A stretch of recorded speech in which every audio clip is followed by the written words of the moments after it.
Hello my friends, welcome back to my channel. My name is Erica, and in today's video I'm finally bringing you another episode of Makeup and Artists. And as you can tell by the thumbnail and the title, this episode is featuring Ozzy Osbourne. I was absolutely devastated when Ozzy passed away on July 22nd of this year, and I do have the Ozzy Osbourne Bat palette from Jolie Beauty, but Jolie Beauty released an Ozzy Osbourne palette. And at first I was like, no, I want it. It's beautiful, but I'm not going to get it because I'm on a 1-year no-buy, even though I've already broken that twice, I think, right? But when he passed away, I was like, I have to have this in my collection. I have to have it. So this episode is going to be different than what I've done in the past. Normally, I will just pick a palette, put a look together, talk to you about the artists, and that's it. But this time around, because this is a new palette in my collection, it's a larger palette. I'm going to show you the palette in just a second. I'm going to be doing 3 looks. In the first look, I will be talking about his early life and like the start of his career. The second look, I'm going to talk about his solo career and give you some more information around that. And then in the third look, I'll focus primarily on his personal life. So let me show you this palette. This is the Ozzy Osbourne X Jolie Beauty palette. Isn't it the coolest packaging? I love it. Now look at the color story. One of the shades broke, which it wasn't the brand's fault. It was packed pristinely, but I don't know, man. Every time I get a palette, there's usually one shadow that breaks, and it's this shadow here, this one up here, and it's called Undercover. And I haven't really done anything to it. I just haven't had the chance to yet because I've been too busy. But isn't this gorgeous? I think it's stunning.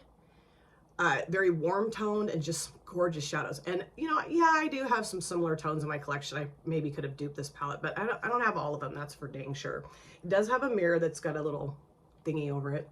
It says I'm going through changes, bats, a train track, across, and then down here it says Ozzy Osbourne X Jolie Beauty.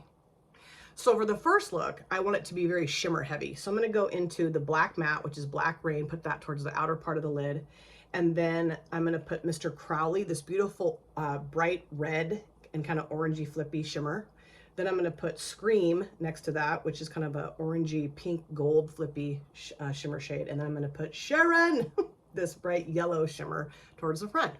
And I have no idea what I'm going to be doing for the second or third looks, but that's And I think I'm just going to do one eyelid on camera today. I have done my brows with the NYX Control Free Clear Brow Gel, and then I have primed this eyelid in the, not Juvia's Place, P. Louise. So like I mentioned, the first look, I'm going to be talking about Ozzy's early life into the start of his career.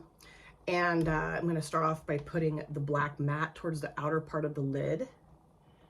And before I get started though, I want to say that I absolutely love Ozzy Osbourne and his music and his talent. I do think that he is one of the most talented musicians to ever be in the music business. Absolutely.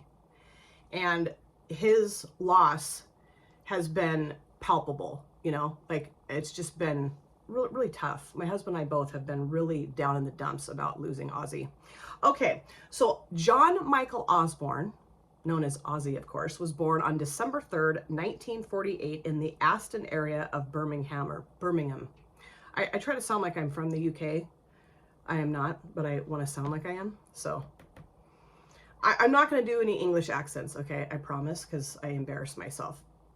So his mom, Lillian, was a non-observant Catholic who worked at a Lucas factory, which I'm not sure what a Lucas factory is. So if anybody in the comment section, or watching this video, of course, wants to drop that in the comment section, what a Lucas factory is, I'd really appreciate it, because I'm just not, I didn't have time to really like look into that. And then his father, John Thomas Osbourne, who went by Jack, worked night shifts as a tool maker at the General Electric Company. And they were a pretty poor family. He had 3 older sisters, Jean, Thelma, and Jillian, and 2 younger brothers named Paul and Tony. And they lived in a very small 2-bedroom home. So they had 7 people living in this really small 2-bedroom home. And Paul and I watched a documentary about Ozzy Osbourne that was on Prime that I think was released in 2011. And Ozzy goes back to his childhood home and goes in with the camera and shows the house. And I mean, it's just teeny tiny little back porch area. And I just was like, Wow, how did 7 people live in this house? And he dealt with dyslexia throughout his childhood, which made school pretty difficult for him. And also he was diagnosed later in life as ADHD. And he shared that at age 11, he was sexually abused by some school bullies, which is just heartbreaking. Now I'm going to go into Mr. Crowley. And I know this looks really bizarre, but just trust the process because it'll look better, I hope. And I really like the black mat. It's really nice. It's very pigmented and wonderful. I have struggled before with Jolie Beauty's formula just because it's a little different than what I'm used to, but that went on great. Okay, so I'm going into the red matte. Ooh, look at, or red shimmer, I mean. Look at that, gorgeous. And also, he shared that he attempted to take his own life several times as a teenager because he was just really messed up from the abuse that he'd suffered from the school bullies.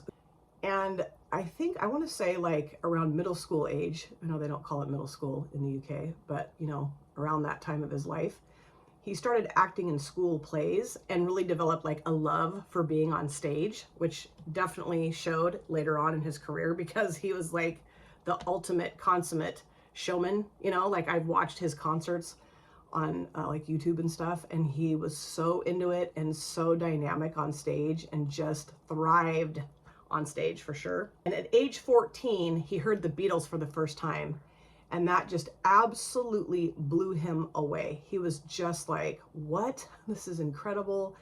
And at that point, he really decided like, I want to do this. I want to become a musician.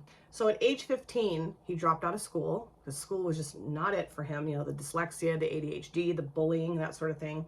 And initially became a construction worker. He was also a trainee plumber, an apprentice for a tool maker, a car factory horn tuner, and a slaughterhouse worker. So, you know, he tried the manual labor type stuff, and that just wasn't for him. You know, he really decided that, no, I'm not doing this. I really got to get into music. You know, that was his love and his passion. And I love that. I'm going to go back with the black matte and kind of even that up a little bit. But now I'm going to go into Scream, this beautiful shimmer here, and put that next to the red shimmer. At age 17, however, he was convicted of robbing a clothing store. And because his father refused to pay the bail because he was so pissed off that Ozzy committed that crime, he didn't pay it. He didn't get him out. So Ozzy spent 6 weeks at the, I can't remember the name of the prison, the Winson Green prison. 6 weeks to try to kind of teach him a lesson. Now in 1967, he was recruited to be the lead singer of the band Rare Breed, which broke up after only 2 shows. Which I didn't even realize that. My husband knows all this stuff. I was reading him stuff that I was finding out about Ozzy, and like Paul just kind of took over and started telling me what I was like, wow, my husband knows a ton about Ozzy Osbourne, which is kind of cool. Now he and Geezer Butler then formed the group Polka Tulk Blues with Tony Iommi, I never know exactly how to pronounce his last name, and drummer Bill Ward. And they renamed the band Earth. Ooh, this is gorgeous. Oh, this is so pretty. This is beautiful. It's got that pink, orange, gold flippy stuff going on. Man, this is awesome. I love it. Oh my God, I love it. Jolie Beauty shimmers, man. Some of them are a little bit more glittery, but they're just so stunning. God, they're stunning. But as the band Earth started to perform and get gigs and stuff, there was another band that was also called Earth. So there, people were getting confused of, okay, what band are we listening to? So they changed the band name to Black Sabbath after, I think, a movie that was titled Black Sabbath. Is that correct? Yes. Now, their sound was very unique and very different to what a lot of the other bands that were popular at that time were doing. It was very bluesy, but also very dark and very metal and very loud. And also kind of started to explore, of course, if you're an Ozzy fan, you know this, more like kind of scary sounding and scary looking music and imagery and things like that. And Ozzy Osbourne is really credited with being like the father of heavy metal, like the founder of heavy metal. And if you listen to his early music, it is, I mean, it's completely different from the Beatles, very different. but there's also like this underlying, like I said, blues sound. They did a lot of really interesting things with the guitar and with lyrics and with their sound, and just kind of experimented and really garnered this very unique and different and new sound that a lot of people just really hadn't heard of course, at that point. And so they gained a pretty big following and popularity right away. Now, the critics, however, were not super jazzed about Black Sabbath, which I think is strange, but the people that were listening were like, this is awesome, yahoo! Okay, now I'm gonna go into Sharon, this yellow mat, put that towards the front. So in the early 70s, Black Sabbath was signed by US record label Warner Brother Records. But it sounds like they only modestly invested in the band at first, like they were kind of like trying to give them their start. But I don't know that the record label had a whole lot of hope for them at that time, which seems so bizarre.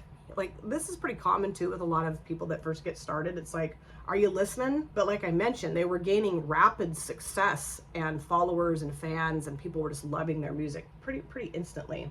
Their first album, Black Sabbath, and their second album, Paranoid, were immediate commercial successes and had considerable radio play. Don Arden was their manager. And of course, Sharon Arden was Don's daughter. And I've heard that Don Arden, this is gorgeous, I heard that Don Arden was kind of a jerk. Like, Sharon has talked about that in interviews, and like when I watched the Osbourne show, she kind of goes into more detail about that he was kind of a jerk. But Sharon and Don both, because Sharon was like Don's like assistant, or like his like right hand, basically right arm, like in determining different things for music artists and whatnot. They were like, dude, these guys are awesome. They're really, really good. And so they really wanted to like promote Black Sabbath and really get them, you know, on the like international stage, you know, for everybody to enjoy their talent and music.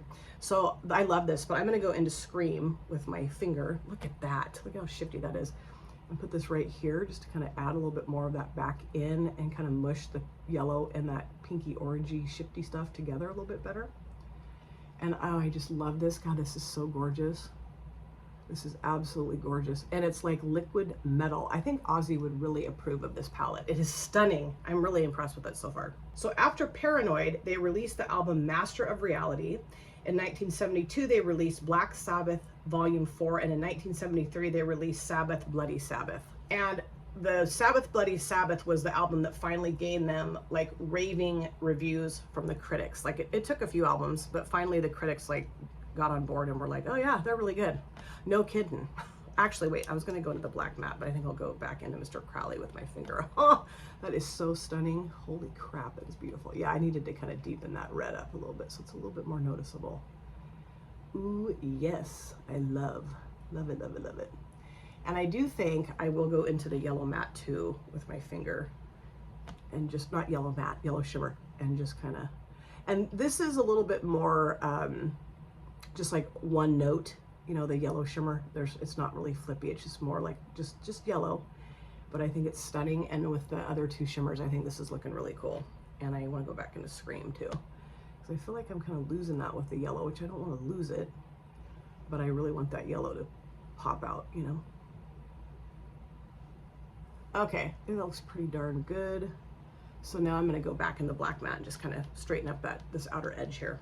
And you know, I would say that from what I read and what I've watched is that the younger folks were really into Ozzy and Black Sabbath. You know, like that really kind of ignited a spark in the younger population, younger crowd of not only the UK, but the US and just everywhere. You know, I mean, they gained international success pretty quickly. I think, you know, being managed by Don and Sharon, and, you know, Sharon is a genius about knowing how to like pump Ozzy out to the masses. You know, she was just brilliant at that. And so, you know, pretty quickly, they just took the music world by storm. And like I mentioned before, their sound was so unique and so different than what was being put out there. And it was just, you know, it really appealed to the younger population, of course, because, you know, the younger kids, I mean, obviously people loved the Beatles, but into the 70s and stuff, people were really into like the hard rock, heavy metal stuff. And like I said, Ozzy was the godfather, the father, the birthing source of heavy metal. Now, between 1977 and 78, Ozzy left the band for like 3 months to pursue kind of like his solo career, which I'll go into more detail about in the second look, called, what was it called? The Blizzard of Oz. Yeah, that was something that was huge in Ozzy's solo career, but I'm not there yet. And then he rejoined Black Sabbath, and they went back into the studio to start recording. I'm just going to go around the edge of this, kind of blend it a little bit, to start recording other music, or more music. But at this point, the drug use and the alcohol consumption of Ozzy and the other band members, especially Ozzy, was getting out of control. Like the documentary that I watched, like he talks about it, they all talk about how, you know, it was just not good. You know, Ozzy had really started down this path of addiction, and it was just getting out of control. And, you know, the other band members too, but like I said, especially Ozzy. And Tony Iommi, I never know how to pronounce that, there were some tensions between him and Ozzy, some arguments, I think some jealousy on Tony's part, to be honest. And like during this recording session, like he kept making Ozzy like re-record and re-sing, and they just started arguing, and things just were not going well.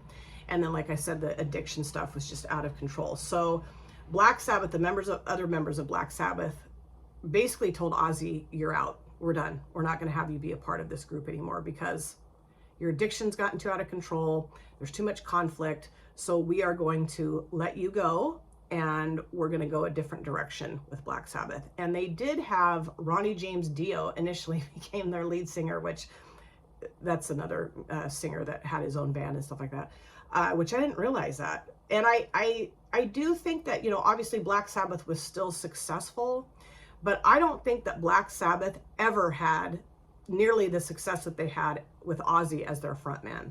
So at that point, Ozzy left Black Sabbath and went down the path of his own solo career, which I will get into more detail in the second look. But I'm done with this look, and I think it's absolutely stunning. I do want to add a little bit more of the black matte right in here, which I will do off camera, but I think this looks so cool. So I'm going to go clean this up, do my other eye, the rest of my face, and I will come back.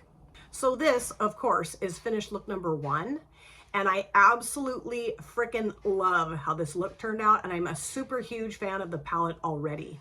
So let me quickly show you everything I threw on my face for this finished look. I'll review the eyeshadows I used for this look, and then move on to look number 2 and continue giving you information about Ozzy Osbourne. Okay, so for my base product, same 2 things I use in the majority of my videos. Upper lid liner, say it with me, Wet n Wild Breakup Proof Waterproof Felt Tip Liner in black. Mascara, the Sky High from Maybelline, New York.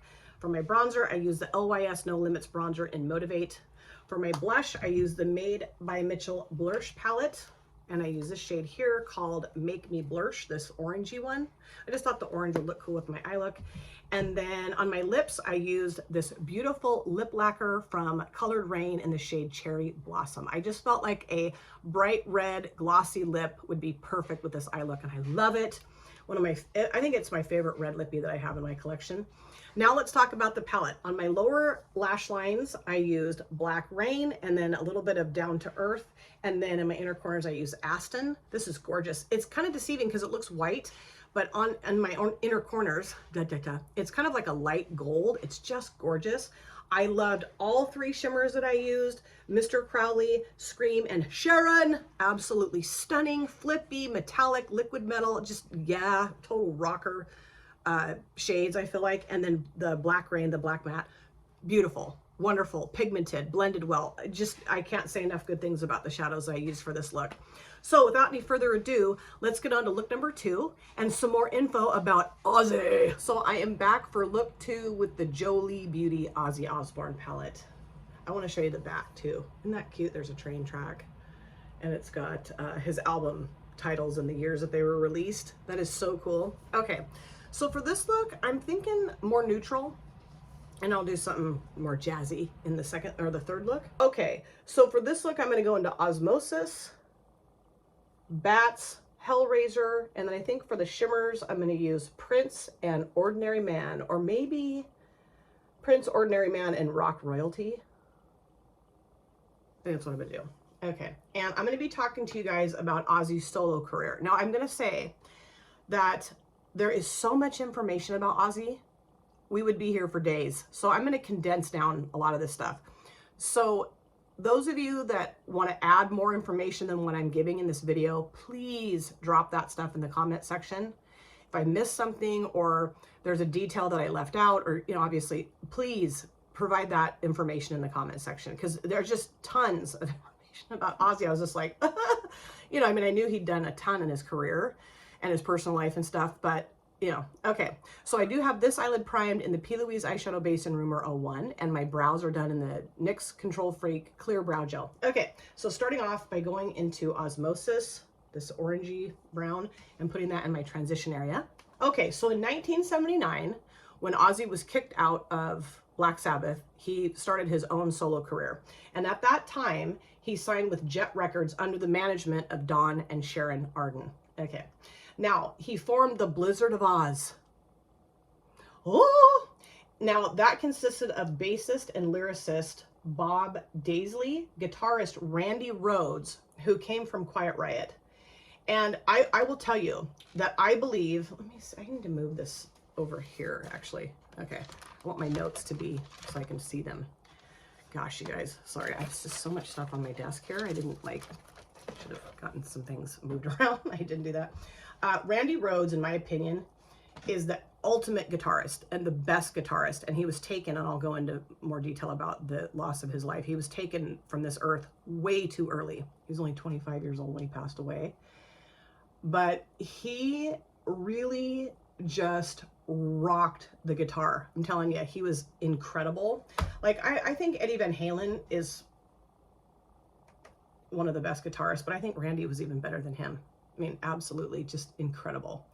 Also in the Blizzard of Oz was drummer Lee Kerslake and keyboardist Don Airey. Now, their debut album was Blizzard of Oz, and it was one of the few albums among the 100 best sellers of the 80s that achieved multi-platinum success without the benefit of a top 40 single. I didn't know that. I had no idea about that aspect of it.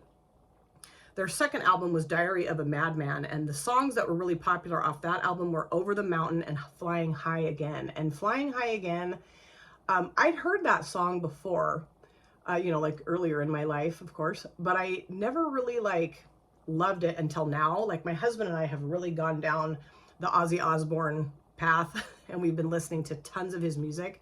And my husband has always been a huge fan of Ozzy Osbourne ever since he was like in grade school. So he knows a lot more about Ozzy than I do and his music.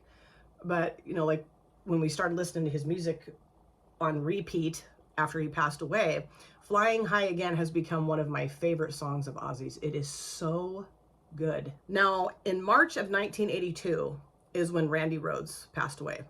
March 19th of 1982. And what had happened was they were on tour, you know, the Blizzard of Oz was on tour, and they had stopped in Florida. I can't remember the name of the city. Did I write that down? Of course not. But anyway, they were in Florida, and they had stopped to just rest and, you know, sleep in the tour bus. And they had stopped near an airplane hangar. And there was a pilot that was there named Andrew Aycock that started taking, you know, members of the Blizzard of Oz band. I'm actually gonna, I like that shade, but I'm gonna go around with this shade here, number 9, and go around the outside edge of that shade, just kind of blend it out a little bit. The Andrew Aycock, the pilot, was like taking members of the band on like little airplane rides, and I think it was like a 4-seater little airplane. So Andrew, the pilot, and Randy Rhoads and Rachel Youngblood, who was their makeup artist and costume designer, get on this plane, and they're flying around, and they're like, let's buzz the tour bus. How funny would that be? Because Ozzy and Sharon, and I think other members of the band, were sleeping on the bus, and how funny would that be? Haha. So they buzzed the tour bus, and I think what happened, if I remember correctly, is that a part of the plane got hung up on the tour bus and crashed and killed the pilot, Randy, and Rachel, and absolutely devastated everyone. You know, I mean, Randy and Ozzy had become really close, really, really close. And Ozzy was just like absolutely captured and like in love with Randy's guitar talent. I mean, just thought he was amazing. And they became like brothers. You know, they were just so close. And so when Randy passed away, it really devastated, you know, the whole band and fans and family, of course. But Ozzy took it really hard. And, you know, like I've mentioned, Ozzy, you know, had some pretty significant addiction issues, and that didn't help anything. I think that really took him down a horrible path in his addiction. I know it did because I've heard him talk about it. And it was really interesting. My husband and I watched a video of Ozzy listening to Randy like playing on the guitar. Like they were doing like a rehearsal, the band, and like they'd taken a break, and Randy just kind of hung out and was continuing to play his guitar, like doing solos and riffs and stuff, and they kept taping it. And I think it was the first time Ozzy had ever really heard this particular tape of Randy playing. And you should have seen how Ozzy reacted to it. I mean, it just gives me the chills. He was just like, man, Randy was so amazing. And he was only 25 when he passed away. So, you know, he had this early career start with Quiet Riot, you know, really gained popularity and really, you know, what's the word I'm looking for? Like developed his craft, and then came into Ozzy's band and was just, you know, incredible, like lighting the music stage up with his talent, and then passed away. Just so sad. Okay, now I'm going to go into Crazy Train and put that in my transition area. So in 1983, he released the album Bark at the Moon, and that sold 3 million copies in the US. Now that was when I really started to know who Ozzy Osbourne was, because that was like in the 3rd grade. But I remember my biological dad had that album, and my dad also had some Black Sabbath albums as well. So like I'd heard, you know, like Paranoid and Iron Man and, you know, whatnot. So I knew who Ozzy was. And I also, that was when, you know, MTV had come around. So then the Bark at the Moon video and all that stuff. And I remember being scared to death of Ozzy Osbourne when I was a kid, like his album covers and stuff. And then like I said, the video, I was like, huh? Like I was scared of him. I liked his music, sure, but I was scared of him too. It just kind of goofy. And I don't know that this, I think actually I'm going to go into Bats rather than Crazy Train. I mean, that's a nice shade, but it's just not, it's not giving me the depth that I was hoping for. I mean, I don't know why I thought it was, because it's pretty, it might even be lighter than Osmosis, but whatever. I'm going to go into Bats now. I think that's what was my plan anyway, but I got sidetracked. In 1986, he released the album Ultimate Sin, and that was the his highest charting studio album. And I think from what I remember talking to Paul about, my husband, I think is that his favorite album? I know that like a lot of the songs on that album, Paul learned how to play on the guitar and just really got into that album for sure. And he also, Paul loves Bark at the Moon too.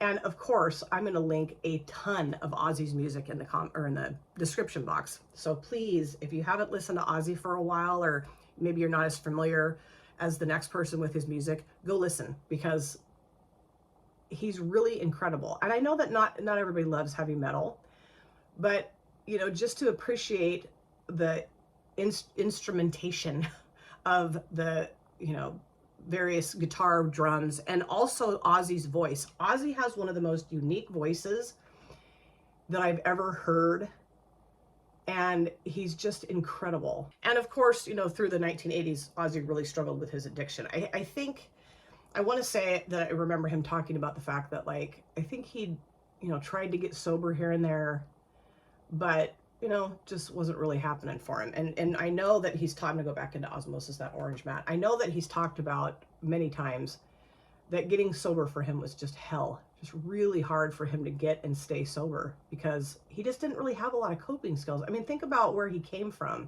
you know, this very poor family with not a lot of resources, and, you know, the time in which he was born and raised, you know, the rehab, and, you know, talking about things that are, you know, like therapy, you know, anything like that, that wasn't happening, you know. I mean, he had suffered some pretty severe losses, you know, like, and he dropped out of school. I mean, he just didn't have a lot of ways to cope with stuff that was happening to him. So he turned to addiction, which is very common, very, especially back in that time. I mean, addiction is still alive and well in the world, but especially like back then, and the music industry too. I mean, everybody was using dope and drinking and all that stuff, but Ozzy definitely took it to the next level. And I have watched a few documentaries about him and heard his bandmates and his family talk about it, and it's really sad. But again, he didn't have any coping skills at all. So now I'm going to go into Hellraiser and put that in my outer V. I'm loving these mattes. And I was a little nervous about the Jolie matte formula because I struggled with it with another Jolie Beauty palette. I'm not having any problem at all. None. And also in the 80s was when Ozzy found guitarist Zakk Wylde, and he ended up becoming the most enduring replacement for Randy Rhoads, because there was a few, I think it sounds like there was a few guitarists that he kind of went through just to kind of try to find a good fit for Randy. But I mean, some pretty big shoes, guitar shoes to fill. But Zakk Wylde really like ignited that spark in Ozzy again, and was a great fit for Ozzy and the band. And I love Zakk Wylde too. I think he's incredible. Now, he didn't stay with Ozzy forever. He did go off and formed his own band called Black Label Society, which I didn't realize. Paul loves Black Label Society too. My husband is a huge metal fan. I mean, he knows so much about heavy metal music, and like his playlist has so many great heavy metal songs and stuff. So Paul's really educated me a lot about Ozzy and, just lots of bands. In 1988 was when Ozzy did the duet with Lita Ford, Close My Eyes Forever. Have you guys ever heard that song? If you've never heard that song, I recommend you listen to it. I will link it in the description box. So good. And I was in the 8th grade when that came out, and I was shocked because, I liked Ozzy, of course, but I had never really like listened to his voice. I don't know, like really listened to it. I mean, I had listened to it, but I just was hearing it. I wasn't listening, or vice versa. I don't know. And when that song came out, I really realized like what an incredible voice he has, how talented he was, and I just was blown away by it. I love that song. And I feel like that song doesn't get nearly enough like praise or discussion, like people just don't talk about it. This matte Hellraiser, I feel like is a little not as pigmented as I was hoping it would be, but it's, it's one of those matte. I just got done saying how now I'm like, actually, this matte's not the greatest, but it's okay. It's just not as pigmented as I thought it would be, but hopefully it'll work. I mean, it's fine. It's working. It's just not as pigmented as I was hoping. Anyway, I'm just kind of going back and forth with the different colors to try to get those to blend together a little bit better. And it's getting a little murky, but I am fine with the murky. It's looking good. I like it. Yeah. Okay. Then in 1991, is when the album No More Tears came out. And that had a lot of radio and MTV exposure. And I'm telling you, that was the album that made me just kind of lose my mind for a little while. Because I mean, I just would listen to the whole album over and over and over and over again. And I love No More Tears, that song. I love Mama, I'm Coming Home, Mr. Tinker Train. There's several songs on that album. The whole album, I love it. So good. And Mama, I'm Coming Home, I think, really does such a wonderful job of showcasing his vocal talent. I mean, he sounds so good in that song. Now I'm going to go into Prince and put that shimmer right here. And, at that point in my life, I was like, Ozzy is hot. Like, honey was really good looking when he released No More Tears album, and the videos and stuff. I was like, hi, Ozzy. Because I never really thought he was that. I mean, I didn't think he was ugly, but I was never like thought he was that attractive because I was scared of him. He just had this like, Prince of Darkness, kind of the werewolf thing with Bark at the Moon. And I don't know, he just was kind of scary. At that point, I'd heard the story about him biting the head off the bat, which I can't remember what year that happened.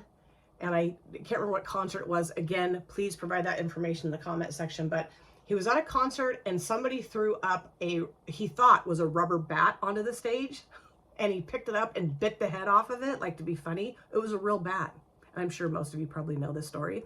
So like, he was like, holy shit, this is a real bat. And he had to have like rabies shots and stuff, and it was pretty awful.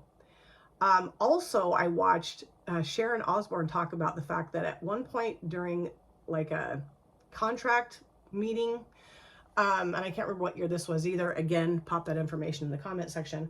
But Sharon and Ozzy, and I can't remember who all else was there, but there was some like record executives there, and they were signing a contract. And I don't know if it was with Jet Records or who, but anyway, they had released, like, to be funny, or to not to be funny, but like to celebrate, they released doves in the room, and he grabbed one of the doves and bit its head off. And there's pictures of that, like him sitting there with this, you know, bizarre evil grin on his face with feathers coming out of his mouth and blood on his shirt. And there's like, oh God, Ozzy, you know, just nuts. And I've also seen interviews with him where he was just blasted out of his mind on, I don't know what. And they were trying to answer asking him questions that he was trying to answer. And he was so high or intoxicated that he really couldn't even answer the questions. I was like, oh boy. And then in 1995, he released the album Osmosis, and he resumed touring. He had been touring a lot with like, you know, the No More Tears album. You know, they did a whole tour with that and stuff. And, you know, that's what he did quite commonly, was touring. He's gone on the road a lot with touring and stuff, and would just get absolutely exhausted. And I think, you know, the touring schedule also was not helping his addiction issues. I'm going to clean this brush off. I love this brush. This Rephr brush is so great to put on shimmers with. So I'm going to clean it off. It's totally cleaned off. And I'm going to go into Ordinary Man and put that down now. And then in 1996 is when Ozzy and Sharon developed OzzFest, which was a music festival that featured primarily heavy metal bands, artists, that sort of thing. Because Ozzy wanted to, ooh, that's gorgeous. God, that's pretty. Wanted to be a part of Lollapalooza, but whoever was running Lollapalooza felt that Ozzy was not a good fit because he was too metal. And so they were like, no, we don't want to have Ozzy. So they're like, well, screw you then. We're going to start our own thing, which I think was awesome. You know, that they were able to do something else that would showcase these metal bands, because people were really into heavy metal. Absolutely. Rock forever, you know? And so that was really cool. Initially, it started in, let's see, I wrote it down, in Phoenix, Arizona, and Devore, California. And then it just kind of spanned out from there. I don't know a whole lot about OzzFest. I didn't go to OzzFest. I had friends that went, and I wish I had gone now, because I guess it was just amazing. I have seen OzzFest performances like on MTV, and I want to say that one of the documentaries we watched also featured performances from OzzFest. It was really, really cool. I loved it. I love those two shimmers together. Damn, that's pretty. I'm going to go into prints with my finger. I mean, look, just metal, and I mean, this is definitely metal, this palette. Oh yes, I'm loving the shimmers. God, they're gorgeous. And I'm telling you, yesterday's look didn't budge. It didn't crease. It didn't budge. It didn't. The shimmers, no, not at all. So I'm going to go into Rock Royalty and put that right towards the front. This is very fiery. I'm loving it. Okay, I have some more information to give you. In 1997, he released a greatest hits album, The Ozman Cometh. 2001, he released the Down to Earth album. 2005, he released a box set called Prince of Darkness, featured live performances, B-sides, demos, singles, duets, and odd tracks, including a song with Miss Piggy. I've never heard that. Never heard that. I want to say, did Paul have that? He probably still has it somewhere. I just could kick myself for not keeping a lot of my CDs. My daughter has them. Either my daughter or I think my daughter has them, or my son. But like, I had this whole case of CDs that are just awesome, you know, and I wish I just held on to them. I know, like I said, my daughter has them. I know she'll hold on to them. She will keep them safe. But you know, it would be nice if I had them in my possession so I could listen to that music, because I have a ton of metal albums in there, metal band CDs, and I know I have No More Tears in there, and I have other ways of listening to music now too, rather than CDs, but still, I just really miss having those in my possession. In 2007, the Black Rain album was released. In 2009, the Scream album came out. And that, I think around 2009 was when Zach left Ozzy and went and formed the Black Label Society band. And as time went on, you know, he continued to make more music and went on tours. In August of 2015, Epic Records president Sylvia Rhone confirmed with Billboard that Osbourne was working on another studio album. And then in September of 2019, Osbourne announced he had finished the album in 4 weeks following his collaboration with Post Malone. In April of 2017, it was announced that guitarist Zakk Wylde would reunite with Ozzy for a summer tour to mark the 30th anniversary for their first collaboration on 1988's No Rest for the Wicked. And his first show on that tour took place on the 14th of July at the Rock USA Festival in Oshkosh, Wisconsin.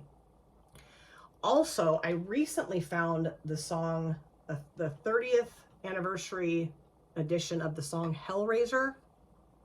I'm going to link that in my description box too. Lemmy from Motorhead sings with Ozzy. He sounds pretty rugged, but such a great version of Hellraiser. Oh my God. The guitar is so good and it's just so great. So I think the shimmers are great. I'm going to go back into Hellraiser and see if I can just add some more depth out here. I don't want to put the black matte out here because I just used that black matte in the last look. I was trying to find shades I hadn't used yet for this look, but I don't know. I might go into black. I think I will just go into black matte just a little bit, not a ton, just a little black matte, and then back into Hellraiser. I just feel like I'm not getting enough depth in the outer corner here. And you know, I'm going to go into more detail about Ozzy's personal life in the third look. But of course, you know, he was diagnosed with Parkinson's disease, and that really started to take its toll on him. He also had been in a three-wheeling accident and broken his neck, I believe, or back. Yeah. And had a botched back surgery, and, you know, was really struggling with that and with being in chronic pain. It was just awful. And obviously we all know that he had his final performance that was like an Ozzy Osbourne tribute too. Was that in June or the beginning of July? Again, pop that information. Time and stuff just eludes me a lot of the time. No pun intended. And my husband and I watched that entire concert on YouTube, and it was just incredible. You know, Ozzy was basically in a chair the whole time because, you know, his back and just Parkinson's and just, you know, his health was really declining.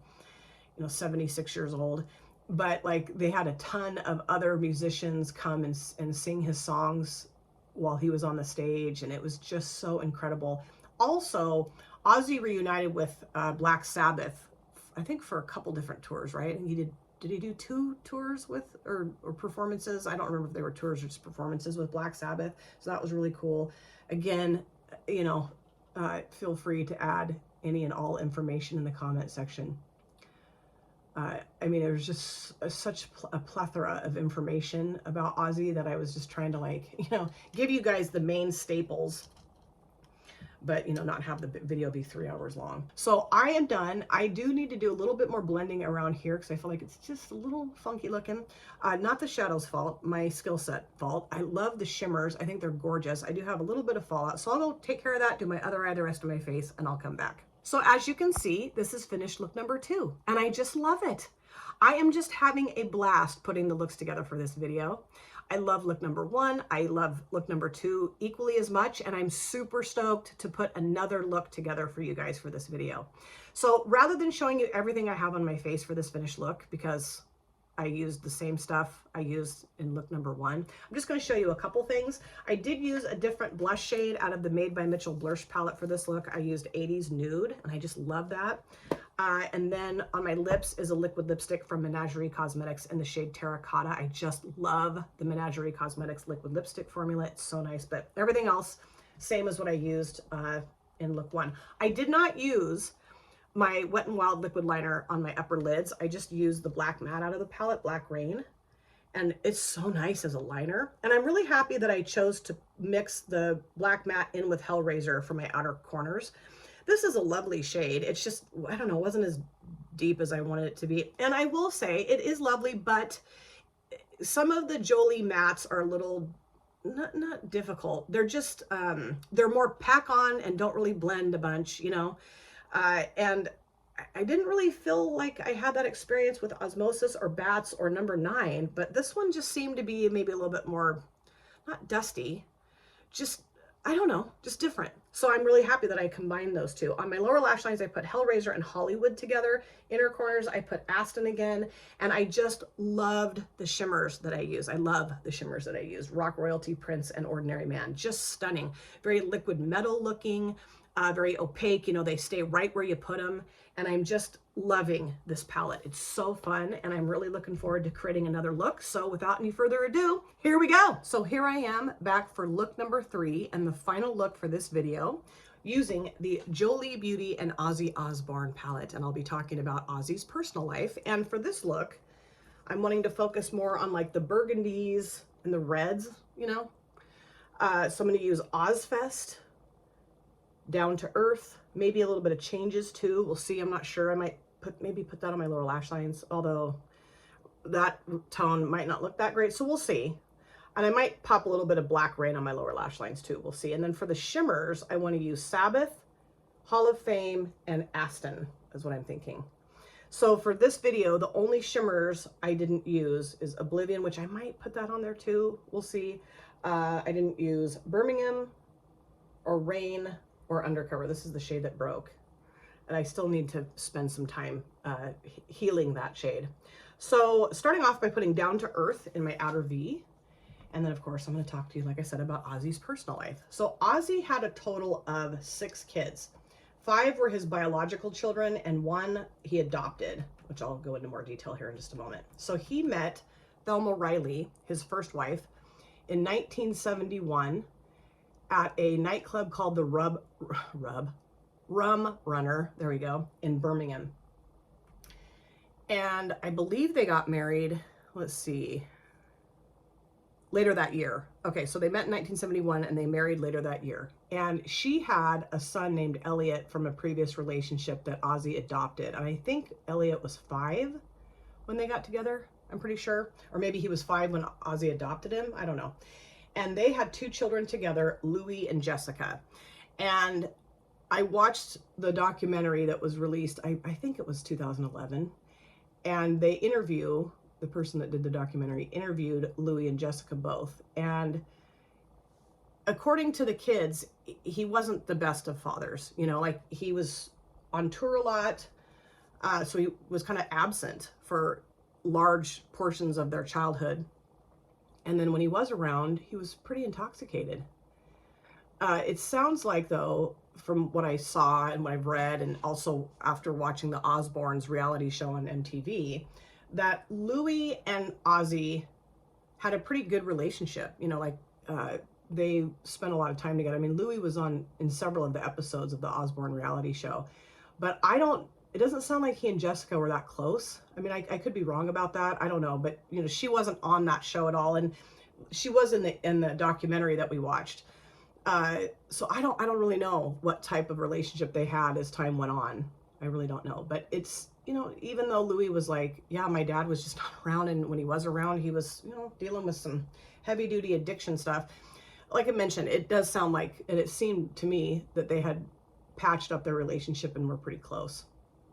And I remember when I watched the like the funeral procession for Ozzy, that Louis was there. I didn't see Jessica, but I don't know. So now I'm going to go into OzzFest and put that around this shade and then kind of bring it down over here. I do need to find another brush for that. So, you know, it just seemed like he and Thelma maybe had a little bit of a contentious relationship because of him not being around, and also his addiction stuff. So in 1981, he started dating Sharon Arden, who, like I've talked about in the other looks, was helping to manage him, became his manager. Now, what I read when I was putting all this information together is that Sharon and Ozzy were dating when he was still married to Thelma, but I've heard Sharon and Ozzy, I had heard Sharon and Ozzy talk about the fact that that wasn't the case, that Ozzy and Thelma had split up by the time Sharon and Ozzy started dating. I don't know. I mean, I obviously was not a part of their marriage and their relationship, so I have no idea if that's the case or not. I don't know. But, I mean, whatever. And Sharon and Ozzy then got married in 1982 on July 4th in Hawaii, I'm pretty sure. And I'm assuming by that point, he and Thelma were divorced. And Ozzy picked July 4th as their wedding day so that he would remember their wedding anniversary. Like that date would be easy for him to remember. Okay. And I do remember Sharon talking during the Osbournes reality show that on the night of their wedding, Ozzy was so hammered that he passed out in the hallway and like spent the night out in the hallway. So that's how Sharon spent her wedding night with Ozzy, was her by herself in the hotel room and him passed out in the hallway, you know, drunk out of his mind. So yeah. Now they had 3 children together. Amy, who was born, let's see, Amy was born on September 2nd of 1983. Kelly was born on October 27th of 1984, and Jack was born on November 8th of 1985. So boom, boom, boom, 3 kids. And then Ozzy had a vasectomy after Jack was born. And Ozzy had many grandkids. I know that Jack has 4 daughters. I think 3 from his first marriage and then 1 from his current marriage, I'm pretty sure. Kelly has a son named Sydney. She's with Sid Wilson. Is that his last name? Oh gosh, I know his name. Why can't I remember what his last name is? Anyway, he's like a music producer and a DJ. He worked with Slipknot, which is a band that I don't really love. Paul loves Slipknot. I'm not a fan. I mean, it's not that I'm not a fan. I just don't listen to their music. They're a little too wild and crazy for me. a little too heavy metal for me. Or are they heavy metal? I don't know. They're kind of a different band, different group. Like I said, I'm not real familiar with all their music. I've heard their music, but I'm just like, nah, not for me. No, thank you. Okay, I think I'm pretty much done with that. I want to go back in though with Down to Earth a little bit more and just kind of deepen this up a little bit because I tend to take too much of it away as I'm applying the other shade, the OzzFest shade. Took a little bit too much of it away. And I want to be real careful with these mattes because I don't want to over blend and then have it look patchy, because that's what I commonly will experience with Jolie Beauty mattes sometimes, is if I over blend, they're just better to pack on. And if I don't pack them on and I over blend, they look a little funky. I mean, they're beautiful. They're just a different formula for me. Okay, that's okay. I want to grab actually this brush here with nothing on it and just go around and kind of lighten up the outer edge of the OzzFest shade a little bit here because it looks a little bit harsh edge. And I'll get into the shimmer shades. And then I think his daughter Jessica has a child or 2. And I'm not positive that Louis has any kids. I don't remember. I knew that information at one point. I tried to look into that when I was putting my information together. And I don't know, I just wasn't able to find that. So again, if you know that information, you want to pop it in the comment section, go for it. Okay, I think I'm good with that. So now I'm going to go into the shimmers, and I'm going to start off by putting Sabbath right here, and then I'm going to put Hall of Fame here, and then I'll put Aston towards the front. And Ozzy, Sharon, and Amy, Kelly, and Jack divided their living time between a home in Buckinghamshire. Is that right? Am I saying that right? Probably not. And Los Angeles. And Ozzy had, let's see, how many tattoos did he have? 15 tattoos, which I really liked his tattoos. He had some cool tattoos on his chest. And he also had Ozzy written on his left hand over here, right here. He did that himself. He used a sewing needle and pencil lead when he was a teenager and gave himself that tattoo. I can't imagine. Ooh, yeah, that's beautiful. I feel like that would hurt like hell. But, you know, that was like his signature tattoo was the Ozzy on his hand. I love that too. You know, I just can't imagine that he did that to himself. My son did that. He gave himself like a stick tattoo. They called it like a stick and poke tattoo or something like that, with like a needle and ink. He has it on his leg. It looks like a pine tree, like, or fir tree or whatever. And then he and his best friend put their initials on each other's legs. Just ridiculous. Anyway, I'm not talking about this. This video is not about my son. Okay. Also, Ozzy was a longtime fan of Monty Python, which I love. Monty Python. It's like a UK comedy skit comedy type movie. Wasn't it a show too? I don't know. There was a bunch of Monty Python movies. I know that. I loved Monty Python. I still do.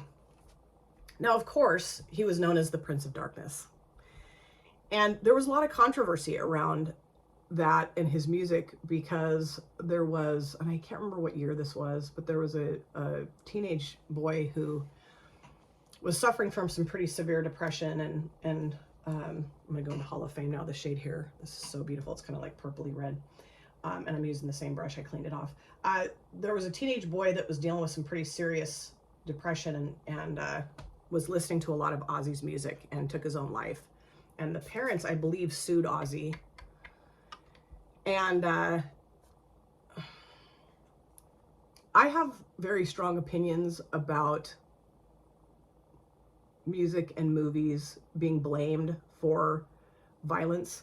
I don't believe that, and I know that people are probably going to really disagree with what I'm saying, and that's totally fine. I don't agree that we blame music or movies for an individual's choice to be violent. Not to say that, like, I don't know. I mean, maybe in some, I don't know. I don't want to get into all that in this video. I really don't. But, you know, Ozzy was interviewed about that whole situation. And while he had, of course, had a lot of empathy and sympathy and understanding for what this family had gone through by losing this young man, it was never his intention to encourage anyone to do anything like that, you know. Ozzy Osbourne also was a Christian. He didn't go to church, but he did believe in God, and, you know, talked about his belief in God quite a bit, you know, in interviews and stuff. I love those shades together. That's gorgeous. That looks like crap right there. I'll fix that. So I'm going to go into Aston and put that shade towards the front. But, you know, I really don't believe that Ozzy ever had any intention of anyone listening to his music and harming themselves or anyone else. You know, it was just a form of artistic expression that he brought to the masses, and it's just really unfortunate that somebody would ever, oh shit, I have way too much, oh no, you guys, hold on, I'm gonna get this fixed, but holy crap, I don't know what I was thinking, I had way too much on the brush, jeez Louise, settle down there, sister, okay, God, it's like snowing in here, okay, let's get that straighten up. Okay, I can do that, I promise. You just gotta smash the flake down. This shade is a little flakier than I realized, and so I went a little ham. Okay, that's looking a little bit better. I have quite a lot of it on my eyelashes. Let me grab a little brush here to see if I can get that cleaned off my lashes. Okay, and then I have a bunch of fallout down here. Clean that up. Good lordy. Okay. I was thinking, when I looked at the brush, I'm like, oh no, it'll be fine. No, it won't be. Okay, let's get this cleaned up. All right, that's beautiful. I love how that brightens up the inner part of the lid. That's really pretty, but I just had way too much on my brush. Oh boy. So, you know, I always felt kind of sorry for him in that sense that he got blamed for that. I mean, I understand that, like, people really do idolize musicians, athletes, movie stars, and can really take their craft to heart and really like hone in and like make it really apply to their life and their situation in life. But I really, in my heart and my soul and everything, don't believe that Ozzy would ever have wanted that to happen. I mean, he said he never wanted, you know, obviously, I really don't believe that. And I think that, you know, the Prince of Darkness, and yeah, some of his music was pretty dark. I will admit to that. Sure, I'm going to go in with my finger. Look at that. Isn't that pretty? That's Hall of Fame. This right here. You know, it was dark. It was, yeah, and kind of scary. I mean, like I talked about, I was scared of the Bark at the Moon album cover. I was terrified of it. And the video and stuff. But I think, you know, a lot of that was just a rock star persona. It wasn't really who he was as a person. You know, watching the Osbourne show, which was a reality show on MTV, if you're not familiar with it.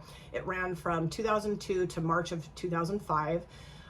You know, I mean, obviously he was dealing with some addiction stuff while they were filming that, but like, he's just he was a very lovely, caring, funny, really funny person who had his own problems, you know, absolutely. But Prince of Darkness is not who he came off as, I don't think, in that reality show. You know, I mean, yes, he had some demons he was battling for sure, but he was also just this like big teddy bear, you know, and just this kind of, just so funny. God, he had the best sense of humor. You know, it just showed a whole different side to Ozzy than what I think the media had portrayed. His videos, his music, you know, just showed a softer kind of goofy side of him. Now, Amy, the oldest daughter of he and Sharon, did not participate in the, I'm going to go back in with the, what's that called, down to earth shade, and just kind of deal with the edge of that shimmer. She was not on the reality show because she just, you know, she was old enough to, I think she was like 18 at the time, 18, 19. And she was old enough to like, I don't want to be a part of this. Like, it's kind of embarrassing, and I just don't want my life put on blast here. Like, if you guys want to do that, great, but I don't. And I from what I remember, I think there was a little bit of discontent around her not really wanting the show to even happen. You know, she's just like, no, thank you. I don't really want this. But, you know, it also showed Jack and Kelly's addiction issues and them becoming sober and kind of that struggle. And I think what I read is that Jack Osbourne has been in and out of rehab like 3 or 4 times, but it sounds like he's doing really well and is sober now. And, you know, Kelly, I think she's sober, I mean, from what I've gathered. And, you know, they've just settled into their adult life. Amy has too, and I think that's wonderful, you know. I will say, and this is not meant to be offensive at all, but I will say that I have seen that Sharon, Kelly, and Amy have done some things to their face, and I think have taken like, what, Ozempic or something like that. And like I was showing Paul Kelly, a little short of Kelly and Sid, her baby, her little boy, so cute, Sydney. And he's like, who's that? I'm like, that's Kelly Osbourne. He's like, nuh-uh. I'm like, yeah, it's Kelly Osbourne. Like, she's almost kind of unrecognizable sometimes. But at the same time, like, you know, whatever. That's everyone's right to choose what they want to do with their face and bodies, and I get it. So no shade at all. Now, in 2003, he was diagnosed with a genetic form of Parkinson's disease, and he also suffered from some mild hearing loss, which I could understand. I mean, you know, can you imagine having so many years, like the majority of your life, playing really loud, heavy metal music? I would assume that would cause some issues with your hearing. My goodness. I mean, my husband works in a mill, and I can tell that he's had some hearing loss. He will argue with me about that. No, I know, I can hear just fine. But if you ever come over to my house and you watch a movie with Paul, he has the volume up super loud. I'm like, so, you know, I'm wondering if maybe Ozzy was the same, like had to have the TV on really loud in order to hear it. I don't know. Because, you know, your ears are not really made to endure that kind of heavy metal music at the level and frequency as Ozzy was, I can imagine. I also know that while they were filming the Osbourne reality show, he fell off of a 3-wheeler and broke his neck, I think, right? And had to have surgery. He'd had another back surgery, I think more recently, that I think failed, right? Like he had it didn't have the results that they were hoping for. I'm gonna go back into changes and just add a little bit of that in around here too. That caused him to be in like chronic pain. And so as he got older, you know, you could definitely see, those of us that were, you know, huge fans of Ozzy and seeing him out in public and things like that, like you could see the physical decline that he was having, you know, like he wasn't able to walk as well as he had been before. And he'd been pretty shuffly walking for quite some time, but like, you know, like the last few years, you could definitely tell that, you know, he was having some issues with his mobility and his ability to get around and whatnot. And then, you know, like when they had that final concert for him, just not very long ago, like he was, I don't know that he was walking at all at that point. And then he passed away on July 22nd of 2025, surrounded by family, and I believe maybe just family. I was going to say close friends, but I think it was just his family. And then they had his funeral. Let's see, his funeral was on July 30th. The funeral procession went like through Birmingham, past his old house. He went over, they took him over Black Sabbath Bridge.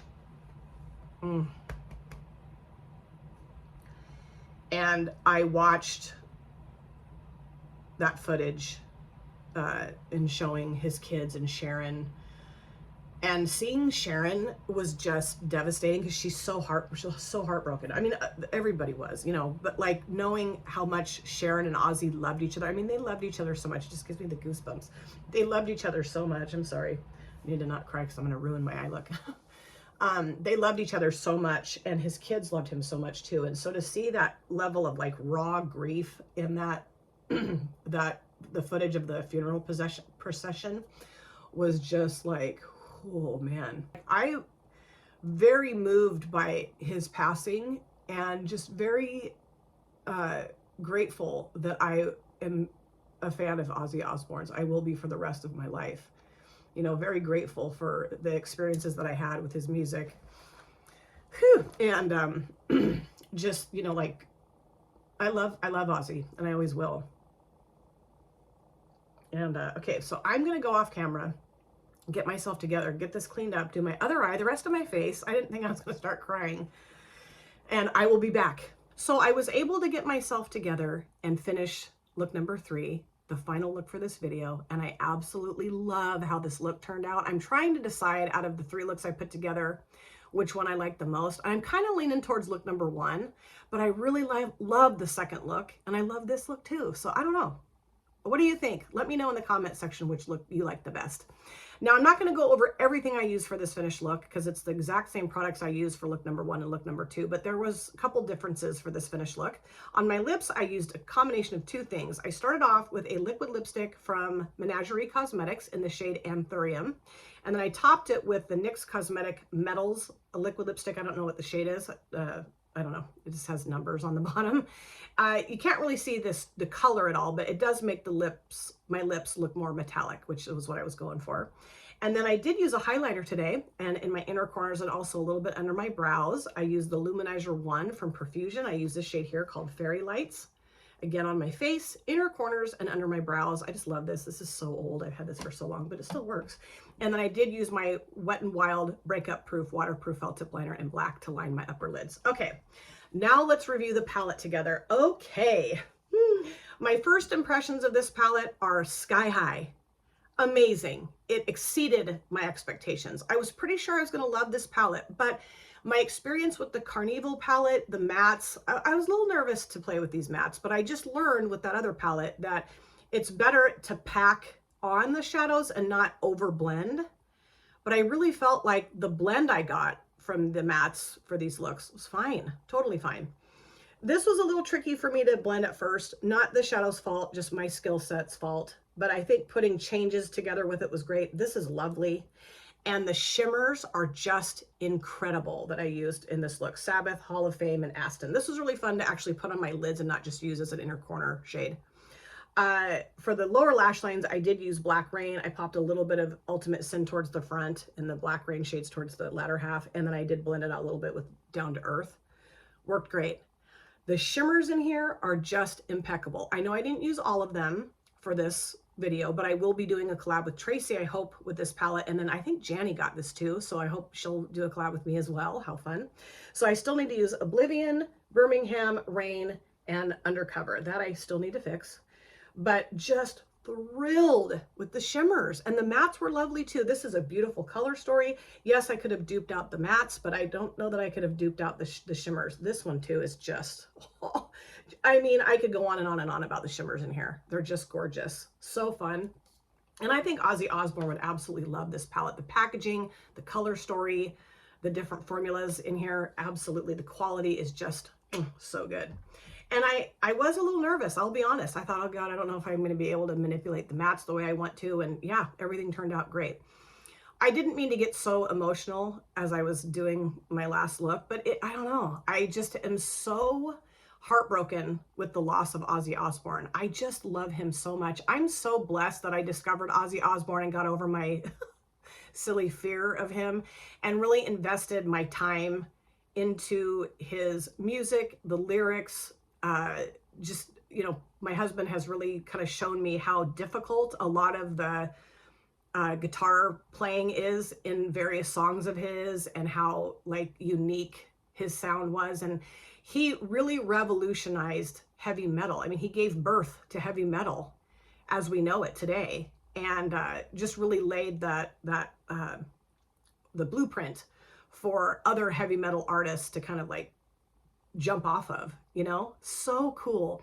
And I know that I missed a lot of details about Ozzy's career and his life. So please, in the comment section, add anything that I missed, expound on anything I touched on that I didn't go into enough detail about. I would love that. Like I mentioned, I will link a ton of his songs in the description box. And I'm also going to link an interview that he and Amy and Jack and Kelly did with Joan Rivers, like when the kids were really little. It's so cute. And they kind of call him out on some stuff. It's so funny. And he's such a great sport. Just such a wonderful human being. And I've just been so moved and so touched by his music and just him as a person. So let's share our love and memories of Ozzy Osbourne in the comment section. Let's do that. Let's have an Ozzy fest, an Ozzy love fest in the comment section. Thank you guys so much for taking time out of your lives to sit down and watch this video. If you're new here and you enjoyed what you saw, please consider subscribing, smash the like button, and of course, comment down below in the comment section. I love to chat with you guys there. If you've been here before, thank you so much for coming back. I cannot wait to see you guys again in my next video. But in the meantime, please take very good care of yourself. Be well, safe, happy, and I'll see you soon. Bye. Drop it.